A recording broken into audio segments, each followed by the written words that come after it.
Okay, welcome back. Good morning to all of my dear viewers. So आज के lecture में हम लोग ये समझेंगे कि जो हमारे पास जो 12 लीड सिस्टम ईसीजी मशीन है उसमें नॉर्मल पी वेव किस तरीके से बनते हैं। यानी आज के लेक्चर कंप्लीट होने के बाद हम ईसीजी पेपर को देखकर ये बता देंगे कि उसमें जो बना हुआ जो वेव है वो नॉर्मल बना हुआ वेव है या नहीं है। और दूसरी बात ये कि आज की जो लेक्चर है उस पर मेनली फोकस जो है वो क्यूआरएस कॉम्प्लेक्स के ऊपर रहेगा कि आप ईसीजी पेपर को देखकर आप बता देंगे कि जो 12 लीड जो बना हुआ है उस 12 लीड में कौन सा जो क्यूआरएस कॉम्प्लेक्स का जो वेव है वो एबनॉर्मल है या सारा के सारा जो 12 लीड सिस्टम में जो क्यूआरएस वेव बना है वो सारे नॉर्मल हैं। ठीक है, तो डेफिनेटली आज के लेक्चर में सिर्फ नॉर्मलिटी है उस पर ही बात किया जाएगा। और अगर आपको नॉर्मल पता है तो ऑब्वियसली नॉर्मल चीज़ें वहाँ ईसीजी पेपर पर नहीं दिख रही होगी, तो डेफिनेटली वो एबनॉर्मलिटी को रिप्रेजेंट करेगा। एक और बात करनी है, जब भी आपको ईसीजी पेपर पर किसी एक किसी एक लीड में एबनॉर्मलिटी दिखे तो सिर्फ उस लीड की एबनॉर्मलिटी के बेसिस पर आप कंक्लूजन नहीं देंगे जब तक कि आप 2-3 और उससे एसोसिएटेड लीड ना देख ले। अगर सारे लीड इस तरफ इशारा कर रहे हैं कि नहीं कुछ एबनॉर्मलिटी है तभी आप एबनॉर्मलिटी पर कमेंट करेंगे। ऐसा नहीं कि किसी एक लीड में देखे।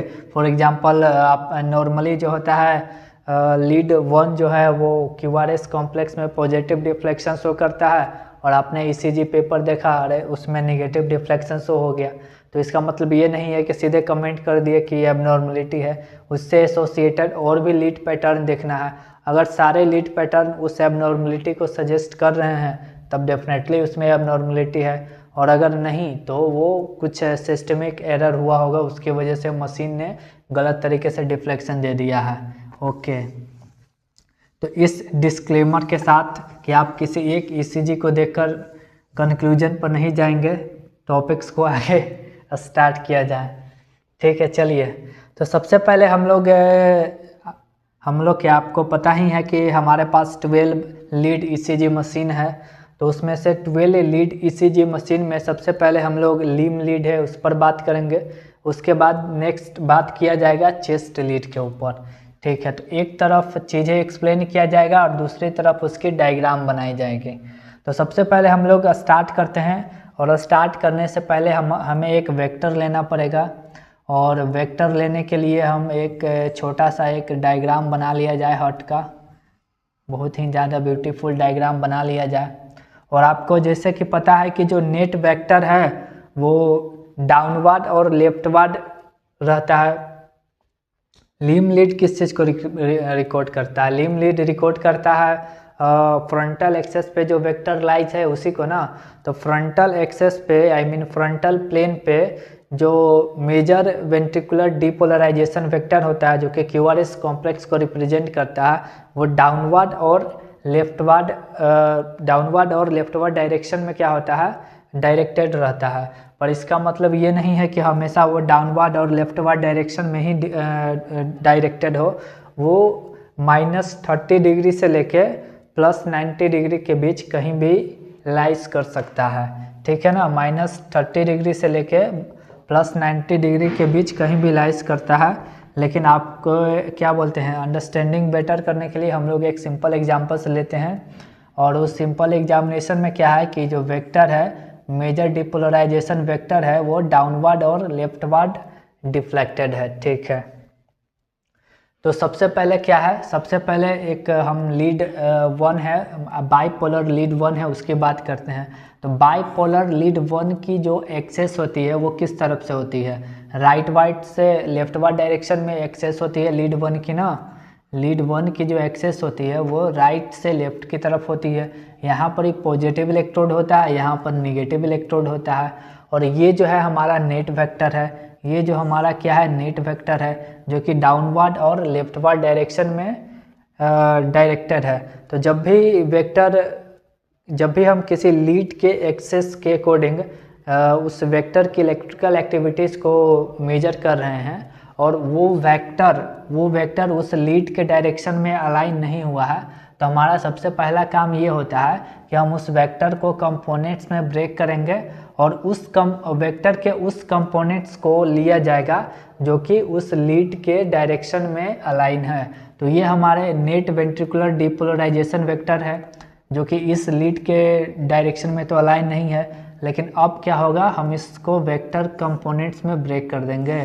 तो जैसे ही हम इसको वेक्टर कंपोनेंट्स में ब्रेक करेंगे तो अब ये जो नेट वेक्टर हमारे पास निकल के आया, जो कि इस जो वेक्टर का कंपोनेंट जो निकल के आया जो कि इस नेट वेक्टर से ही क्या है, मतलब इस नेट वेक्टर का ही कंपोनेंट्स है जो कि लीड 1 के डायरेक्शन में अलाइन हुआ है, जो कि लीड 1 के डायरेक्शन में अलाइन हुआ है। तो ये जो वेक्टर का कंपोनेंट्स है जो कि लीड 1 के डायरेक्शन में अलाइन हुआ है, उसकी मूवमेंट किस तरफ हो रही है, पॉजिटिव चार्जेस की तरफ हो रही है।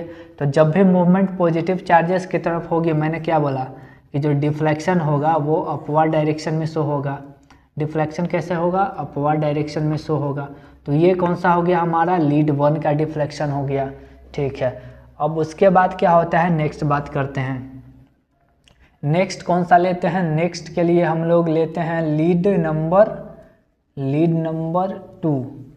लीड नंबर 2 का डायरेक्शन क्या है, लीड नंबर 2 का जो डायरेक्शन होता है वो इस तरीके से होता है। लीड नंबर 2 का डायरेक्शन किस तरीके से होता है, इस तरीके से होता है। और जो नेट वेक्टर है उसकी भी जो डायरेक्शन है वो भी तो इसी डायरेक्शन में है। तो जब भी नेट वेक्टर की डायरेक्शन लीड की जो एक्सेस है उसी के डायरेक्शन में होगी तो किसी भी तरह के कोई कंपोनेंट्स करने की ज़रूरत नहीं है।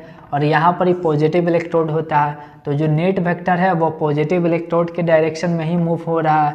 तो अगर नेट वेक्टर पॉजिटिव वेक्टर के डायरेक्शन में मूव हो रहा है तो डेफिनेटली क्या होगा कि डिफ्लेक्शन अपवर्ड शो होगा। ये दूसरी पॉइंट्स। अच्छा, एक और इम्पोर्टेंट बात समझनी है, यहाँ पर क्या हो रहा है ना कि जो कंप्लीट वेक्टर जो है लीड 2 के डायरेक्शन में, या मेजर पार्ट ऑफ जो वेक्टर है वो लीड 2 के डायरेक्शन में ही अलाइन है। तो अगर मेजर कंपोनेंट्स ऑफ वेक्टर किसी लीड एक्सेस के डायरेक्शन में अगर अलाइन हुआ है तो उस लीड एक्सेस के अकॉर्डिंग क्या होगा कि जो डिफ्लेक्शन होगा वो ज़्यादा होगा। आई मीन जो डिफ्लेक्शन की जो मैग्नीट्यूड है वो ज़्यादा होगी। तो इस वजह से आप देख सकते हैं कि इमेज में भी मैंने थोड़ा सा जो आर वेव बनाया है वो फर्स्ट लीड के कंपैरिजन में क्या है, ज़्यादा है। क्यों ज़्यादा है, क्योंकि वेक्टर का जो मेजर कंपोनेंट्स है वो आई मीन मेजर वेक्टर जो है वो लीड 2 एक्सेस के डायरेक्शन में ज़्यादा अलाइन है। तो ये कौन सा हो गया, हमारा वेक्टर 2 हो गया। ओके सर, अब वेक्टर 2 के बाद क्या हो देखना है, वेक्टर 2 के बाद हमें देखना है वेक्टर 3। वेक्टर 3 जो बाईपोलर लीड है उसकी जो डायरेक्शन होती है वो ये होती है, यहाँ निगेटिव इलेक्ट्रोड होता है, यहाँ पॉजिटिव इलेक्ट्रोड होता है। और हमारा जो वेक्टर है वो इस डायरेक्शन में है। तो इसमें क्या करना पड़ेगा हमें, हमें करना पड़ेगा, हमें इसका कुछ कंपोनेंट्स लेना पड़ेगा। कंपोनेंट्स लेने के लिए क्या करेंगे, कंपोनेंट्स लेने के लिए अपने को क्या करना पड़ेगा यार, ये तो परपेंडिकुलर बन जा रहा है, नहीं इतना ज़्यादा। अच्छा मान लीजिए कि अगर ये परपेंडिकुलर, चलिए आप ही के बात है, अगर ये वेक्टर परपेंडिकुलर अलाइन हो रहा है, वेक्टर तो 0 डिग्री से लेके प्लस 90 डिग्री से लेके -30 डिग्री के डायरेक्शन में कहीं भी हो सकता है। तो मान लीजिए कि जो वेक्टर जो हमने लिया है वो वेक्टर इस लीड के परपेंडिकुलर है। तो जब भी वेक्टर लीड के परपेंडिकुलर होगा तो मैंने क्या बोला कि बाईफेजिक रिस्पॉन्स बनेगा, ऊपर भी डिफ्लेक्शन शो होगा, नीचे भी डिफ्लेक्शन शो होगा। तो ये क्या हो गया, लीड 3 का डिफ्लेक्शन हो गया। ठीक है, और अगर ये परपेंडिकुलर ना होता, मान लीजिए अगर परपेंडिकुलर ना होकर कुछ इस तरीके से डायरेक्शन में आता, तो इस तरीके से अगर डायरेक्शन में आता ना तो फिर इसका क्या हो गया, कंपोनेंट्स में लिया जाएगा। और ये वेक्टर जो है वो हमारा नेट वेक्टर, ये जो वेक्टर है हमारा नेट वेक्टर होगा। और ये जो नेट वेक्टर है वो पॉजिटिव इलेक्ट्रोड की तरफ मूव हो रहा है, तो डिफ्लेक्शन क्या हो गया, पॉजिटिव डायरेक्शन में शो होगा। तो ये क्या हो गया, लीड 3। तो लीड 3 दोनों को रिप्रेजेंट कर रहा है। बाईफेजिक रिस्पॉन्स भी हो सकता है, यूनिफेजिक रिस्पॉन्स भी हो सकता है। ये इस बात पर डिपेंड करेगा कि जो नेट वेक्टर है उसका डायरेक्शन किस तरह का है। अगर नेट वेक्टर लीड 3 के परपेंडिकुलर डायरेक्शन में अलाइन है तो बाईफेजिक रिस्पॉन्स होगा, और अगर निगेटिव डायरेक्शन में नहीं है, मतलब परपेंडिकुलर डायरेक्शन में नहीं है, तो जो जिस भी डायरेक्शन में होगा उसके अकॉर्डिंग हम लोग वेक्टर उसका कंपोनेंट्स लेके चेक कर लेंगे कि कितना वेक्टर अलाइन है, और उसके अकॉर्डिंग क्या बना देंगे, डिफ्लेक्शन शो कर देंगे। तो ये ओवरऑल हमने क्या बात कर ली, ये तीन जो है यूनिपोलर, तीन जो है बाईपोलर लीड है उसकी बात हो गई।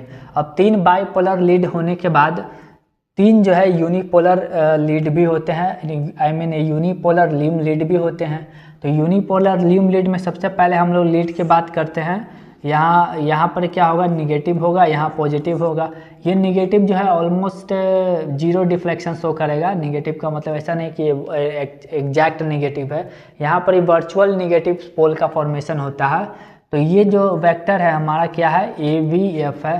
ये जो वेक्टर कौन सा है हमारा, AVF है। अच्छा, नेट वेक्टर है वो हमारा इस डायरेक्शन में आ रहा है। नेट वेक्टर जो है उसकी डायरेक्शन क्या है, इस डायरेक्शन में है। तो फिर क्या करेंगे, इसका कंपोनेंट्स ले लिया जाएगा, क्योंकि वेक्टर पूरी तरह से तो अलाइन नहीं है। तो इसका जब कंपोनेंट्स लेंगे तो वो डेफिनेटली वो कंपोनेंट्स जो है पॉजिटिव इलेक्ट्रोड की डायरेक्शन में जाएगा। तो पॉजिटिव इलेक्ट्रोड की डायरेक्शन में जा रहा है, तो इस वजह से क्या होगा, ये भी जो होगा पॉजिटिव डिफ्लेक्शन शो करेगा। ये किस तरह का डिफ्लेक्शन शो करेगा, पॉजिटिव डिफ्लेक्शन शो करेगा। तो ये कौन सा हो गया, AVF हो गया। ये कौन सा हो गया, AVF हो गया। ठीक है, चलिए AVF के बारे में भी बात हो गई।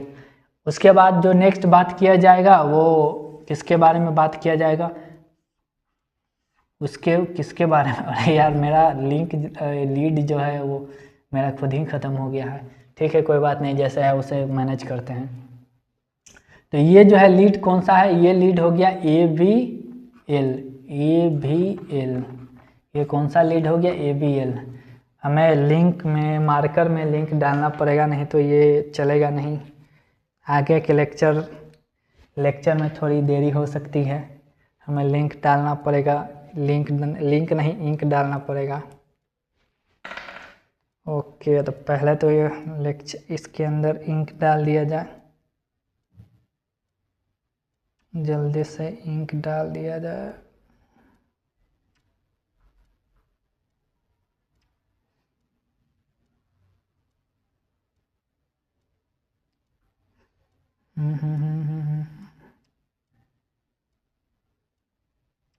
चलिए, इतना इनफ है।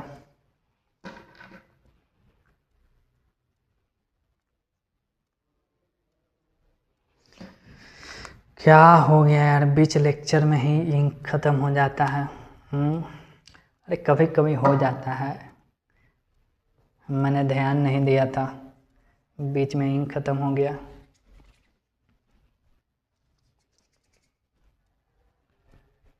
ओके, चलते हैं। अभी भी नहीं हो रहा है जी, थोड़ा टाइम लगेगा क्या।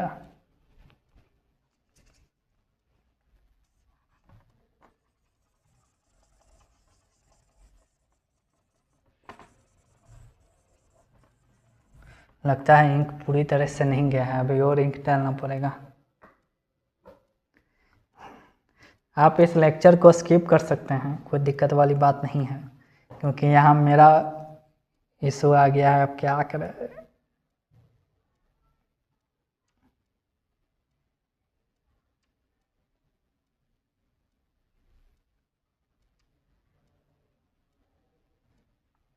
अरे मेरा मार्कर पता नहीं कितना इंक पिएगा जी। अरे अब तो चल जाए यार, पूरा पिला देते हैं इंक।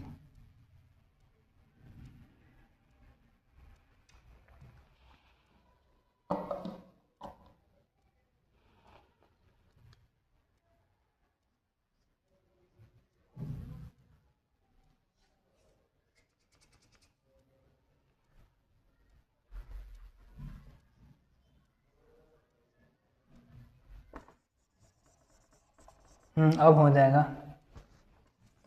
चलिए, टेक्निकल एरर नहीं है, इसको मार्कर एरर बोलते हैं। ओके, ठीक है।